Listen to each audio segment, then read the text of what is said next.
So one of the things I've been really struck by in Odesa since I've been here is how in the daytime things can feel incredibly normal.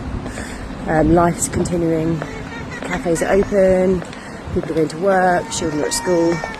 Today's a Saturday, so everyone's out and about as you would normally expect. But it's at night time that things really change. I think every night since we've been here, our air raid alarms have gone off. There have been attacks in the vicinity, in the region, or directly above us. And it's at night time that fear really settles in. There's also a curfew, a military imposed curfew between midnight and 5 a.m. And actually when I crossed over the border,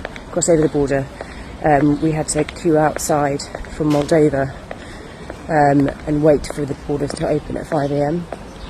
And when I leave tomorrow, we won't be able to move until 5 a.m. to get our plane. Behind me you can see one of the buildings that would have been attacked early on, and this is actually where the area I'm walking around now has had a huge amount of destruction. What was also remarkable is how quickly the city's moved to rebuild and repair. I've been out on a walk for about an hour today, just looking around the city, and so much of these iconic buildings and buildings in general you wouldn't know were under attack, had been attacked. The city's got on and rebuilt and repaired them.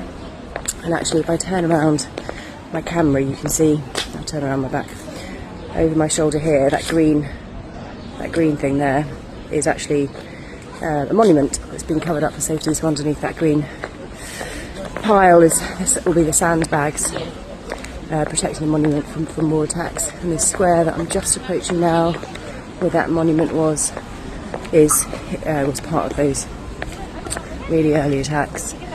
And I'll swing my camera around so you can have a look. But lots of this has really been restored. It looks amazing. We can't see it, it's out of camera shot, but further up the road you can see some of the buildings up there still awaiting repair. And there's that monument again. And actually, if I just go around behind it, you'll be able to see the port of Odesa, which was destroyed really in some of the early attacks, and it's still standing there. You can see that there. It was attacked really quite early on by Russian forces.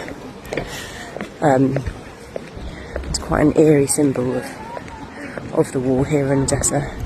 Because although much of the town and the attacks buildings have been rebuilt that have been attacked, this is really standing there as a testimony, I suppose, to a lot of the destruction and the continuing war. Odesa is a hugely strategically important location on the Black Sea for Russia, for Ukraine. But yeah, quite remarkable. So I'm going to continue my walk. I'm actually going to look at some lunch, but I'll keep you